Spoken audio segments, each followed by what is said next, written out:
What do coconuts, giant wind turbines, and plastic food packaging have in common? They're all helping to power Thailand's economy in a new direction. Established industries are using local and foreign ingenuity to create cleaner, greener, and faster solutions for our everyday needs. Innovation is the name of the game. A land of deep ingrained tradition, Thailand is reinventing itself for the digital age with technology and a new way of thinking, inspiring opportunities.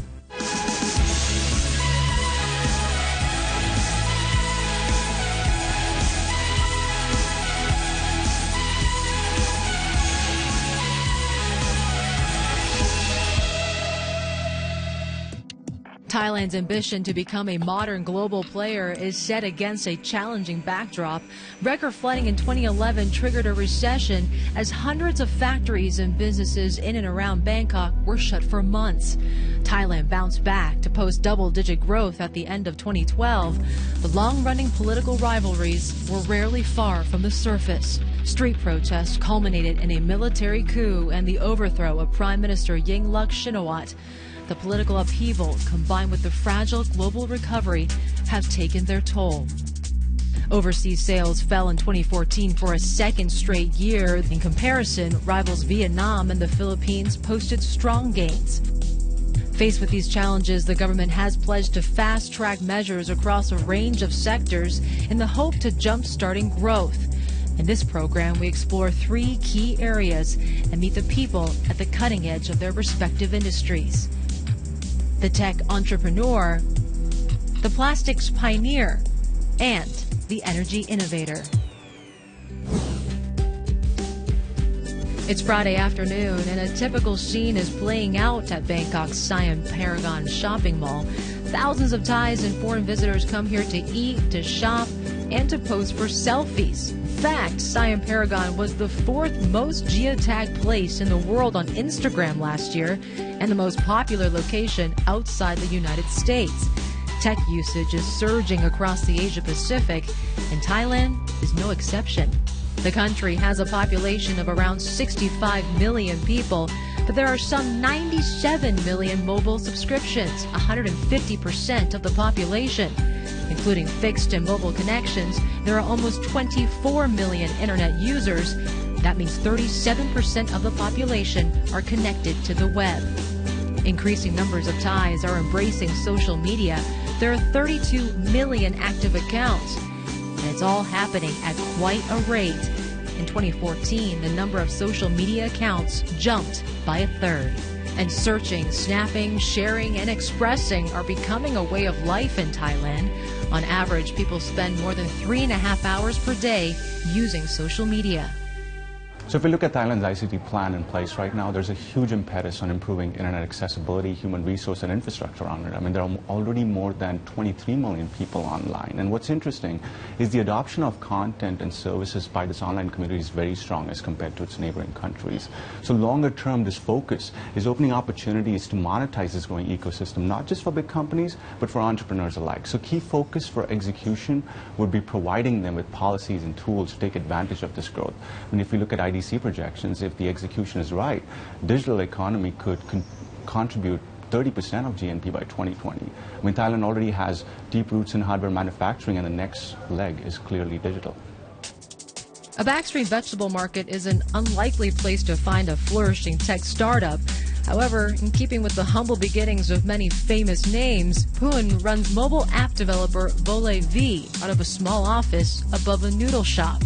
Vole V counts Thai Airways and one of the country's favorite TV channels among its clients. He says Thailand's tech-savvy young have unique qualities that other developers don't have.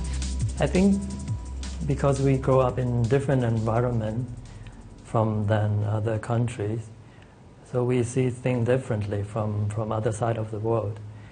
We sometimes want to change something that the other part of the world startup didn't think about before. So I think there's a lot of great ideas from Thai startup to be created and start as a company that can expand globally. But to get here, bright ideas need to be carefully nurtured. Thailand's economic clout isn't matched by the quality of its education. According to a recent World Economic Forum report, Thailand remains in mid-table compared to its ASEAN neighbors.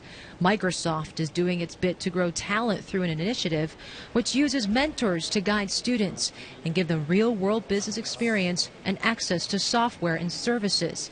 Around 50 Thai startups have been founded through Microsoft's Innovation Center. Pun is one of more than 3,000 young people to have gone through this program since 2008. So, how does a country foster a culture of innovation? One is making sure we're building the right environment. And that's where the Innovation Center investments like Microsoft, organizations like Microsoft makes is important. When you got the right environment, you have the right public-private partnership, which is the other aspect of how you can start to turn around and encourage such developments in the country. A lot of this needs to get supported by government policies as well, policies to attract students to take risks, policies to attract startups to come out, to get seed funding, policies that support venture capitalists to want to come to Thailand to invest in local startups and entrepreneurs as well. The people around this table are designing apps for everyday life in Thailand. Moo and Bum are working on an app which can be used to record information and file an insurance claim at the scene of a road accident. Use app will allow tour guides to reserve seats at Thai boxing matches. Learning to develop apps is fun because it gives us the opportunity to create solutions for everyday problems. Some people make apps to help make our lives more convenient. Prut's app is called Prayard, which translates as thrifty in English. It'll help users calculate how to save money on energy bills. We get to learn new things because these things are advancing so quickly. More importantly, we get to study so many tools that respond to our everyday needs. And I like creating things that respond to people's daily needs. The government is making plans to transition Thailand from a low-end manufacturing economy to a digitally driven world. They'll see the establishment of a new ministry to encourage e-commerce, expand internet access, and restructure some state-owned companies to unlock growth.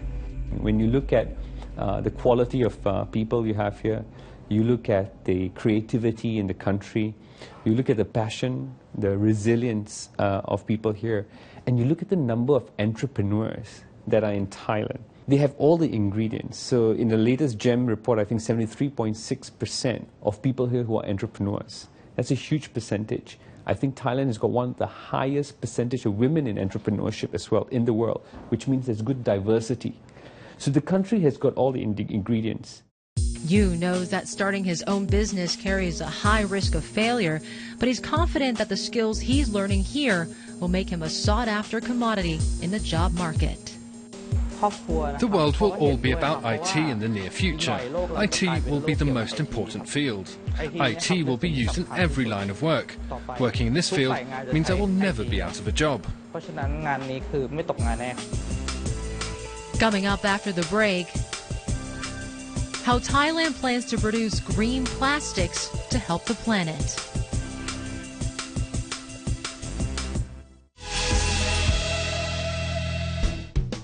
Thailand's street food is world famous, but there's one thing that doesn't go down so well. All that packaging, food wrapped in plastic and put in another plastic bag. Like so many places around the world, plastic bottles are ubiquitous here. They take around 100 years to biodegrade, but the cap made of a harder plastic can be around for up to 400 years. And once you've finished eating, what happens to the plastic? Well, more often than not, it winds up on the side of the road. Bioplastics could be the answer to reducing that time scale. Bioplastics differ from conventional plastics in that they're made from a sustainable source, plants, and not from fossil fuels.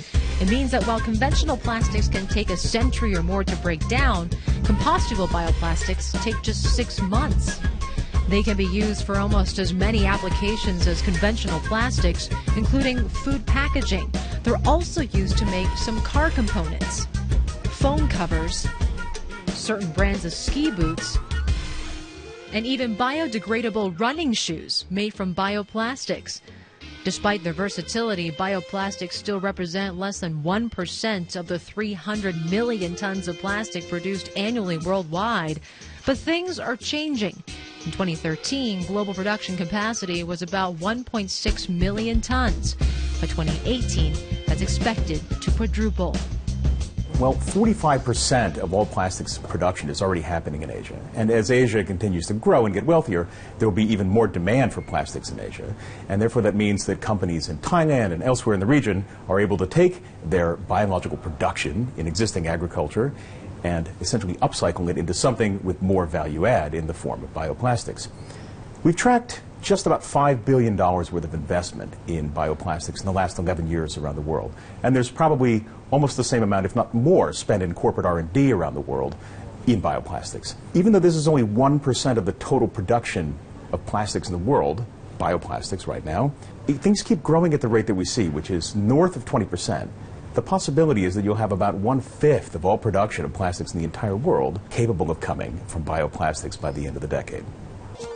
Cassava is one of Thailand's most important crops. Demand for its byproducts is on the rise worldwide, and Thailand is leading the way in its industrial applications. At this factory, publicly traded Multibacs uses cassava starch to produce plastic bags. The company originally made petroleum-based plastics, but when it listed, executives used the money raised to explore alternative revenue streams. We have a surplus fund to invest in the R&D. So we see that the bioplastic is the name of the game for the near future. So we invest in R&D and start to explore this bioplastic industry from then up to now, which is around 7 years already. Multibacs is the first Thai company to produce a bioplastic product to international standards. Dr. Pisut believes that the industry will expand as more countries introduce stricter environmental regulations. Bioplastic is still very new to the market, but because we see that it is the trend of the future, the world needs more environmental friendly product. So we decide to enter, even though we know that it is still very at the beginning. Multibacs employs 700 people and has a capacity to make more than 25,000 tons of plastic per year. While bioplastics currently make up just a small fraction of Thailand's total plastic production, the country is well positioned as demand grows. Raw material is here. We are abundant. Government also support. Infrastructure is very good, and the local producer, the technology is good enough, and most of them are competent. In terms of worker or total overall cost of production, compared to other countries, we are still very competitive. But challenges remain, price being the biggest. 4 years ago, the cost of production bioplastic was 7 to 8 times higher. Right now, it is around 3 times higher. In my personal opinion, I would say if the cost and sticker price of bioplastic is just around 1.5 times of conventional plastic, then consumer will consume more. The government has a big role to play in supporting the sector and making prices more competitive. This is Mr. Somsak. He runs his own plastics business and is also the honorary president of Thailand's bioplastics trade body. It's his job to work with government and consumers to promote the use of bioplastics. I think that government is under discussion how to let the people use more bioplastic by introduce the tax-intensive policy. That means for the consumer who use bioplastic, maybe government will consider to reduce the income tax for them. Mr. Somsak has customers all over the world, including in Japan, New Zealand, Australia, the United States, and the UK. But at the moment, bioplastics account for less than 1% of the 6,000 tons of plastic that leave his factories every month. He also acknowledges that the higher cost of bioplastics is an issue. I think the government regulation is the most important because the cost is very high and much different to conventional plastic. So to encourage the people, government must be calculate that, okay, from conventional plastic, after use, what is the cost happen to manage compared to bioplastic. After use, the cost of manage is much lower. So that is benefit for government. So that part government should be returned to the industry. Coming up after the break, Thailand's vision for a cleaner and greener way to power its growth. We look at how technology is changing the energy mix.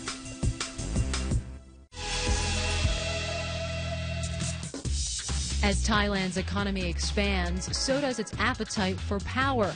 While it is an oil and gas producer, it relies on imports to sustain its growing fuel demand. Thailand's already considered the leading renewable energy provider in Southeast Asia. In order to reduce dependence on imports, the government's launched a big green energy push.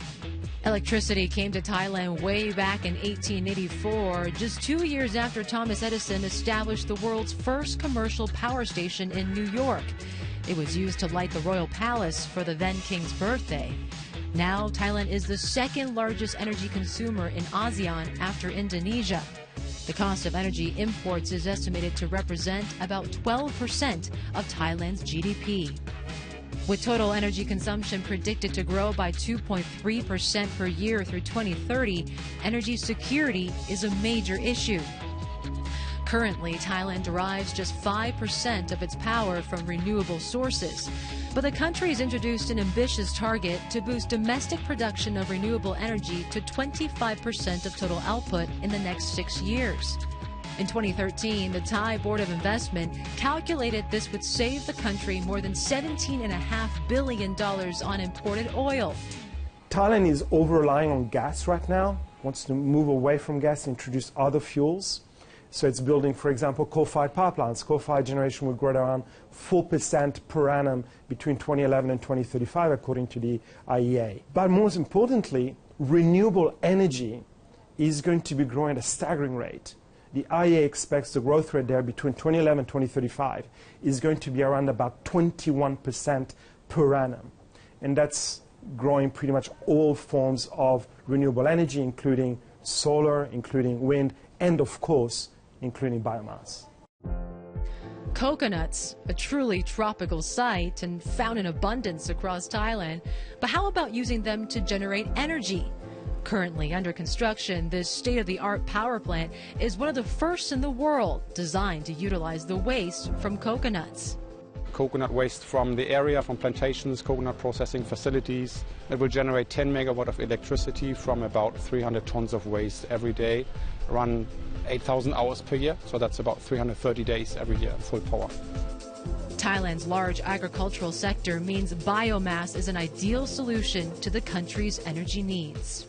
Thailand has abundant biomass waste resources. They're still the largest share of the population is working in agriculture, is creating waste, basically, from their normal work. That's in the rice industry. Thailand is the biggest rice exporter of the world. In coconut and palm oil industries and in other agriculture. Everywhere is a lot of waste left over.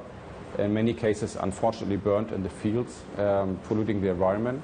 And all this waste could be burnt in a controlled environment, in a boiler, to make power, to support the demand of the power grid, and also reduce the pollution from burning these waste in the fields. The plant is also making a difference further down the supply chain. Previously, there was a limited market for unwanted husks, shells, fronds, stems, and leaves. Now, suppliers can command $50 a ton. For the plant owners and operators, the challenge is to secure this fuel at affordable prices in the long run. Of course, farmers want to earn money, so they will recognize that their waste suddenly has a value for someone else, so they will try to earn money with it. And in some countries or in some projects, this has caused problems with the fuel prices from the plant owner's view, increasing over the long term. The way to overcome this is to make fuel suppliers shareholder in the projects. The $20 million project is a collaboration between a Thai and a German company. Jan says the owners can expect a good return. With the new feed-in tariff that has been publicized by the government in December last year. The investors get long-term security. They can generate returns on the investment of 15, 20, 25%, depending on each project. So that's very attractive for investors. Thailand's support for green energy is boosting projects across the renewable sector. Solar energy has grown almost 9-fold since 2011, and it continues to gather momentum. Costs of panels and silicon, the key ingredient in the cells, have fallen to such an extent that solar can compete with fossil forms of power generation. I think in Thailand we go far ahead from the other because we start from solar and wind. We have the government policy to support the investor to invest in the project. Let's say in Thailand right now, the solar and wind very popular. This solar farm, operated by Energy Absolute, is one of the largest of its kind in Southeast Asia. Generating 90 megawatts, it creates enough electricity to power tens of thousands of homes. Solar panels have no moving parts and require little maintenance. That means that even though there are more than 500,000 lined up here in an area nearly 300 hectares in size, the plant requires just 4 staff. Lower running costs comparable to wind and the predictability of the sun means solar is the more active of the two technologies in Thailand. We start to study in solar business and wind business. We decide to start solar business first because it's more stable and about the risk is quite lower than wind business. And we want to build our capital base first. Because we come from small company, if we go to the risky project first, I think the bank will not support us because they are afraid that we cannot repay the loan. So that's why we plan the solar first, and after we build the solar complete every phase, we start the wind after that. Until recently, low wind speeds meant turbines could only be located in very specific areas of the country. Thanks to new technology, turbines like these are making the energy source a viable choice. Low-speed turbines can start rotating at wind speeds of 2.5 meters per second. Thailand, we are in the class 3 wind. So last time it is quite difficult for us to dream about having a wind farm in Thailand. With the new kind of technology, we are talking about the low wind speed turbine. It's allowed Thailand to break to this industry and come out with a lot of development plan. Solar leads the renewable costs due to its lower cost and higher efficiency, but wind supporters are optimistic about the future. Thai researcher, they have to learn more, and we have lacking of the software, lacking of supporting in the technology to develop this kind of technology. But in the long term, I believe that when time passes by, researcher will try to learn more, and we will come out and end up with the best technology that specially developed just for our own country. Bold visions and bright ideas have put these people and businesses in the vanguard of Thailand's economic transformation. But today's digital world is a more competitive place than ever before. Their biggest challenge may be ensuring they keep ahead of the game.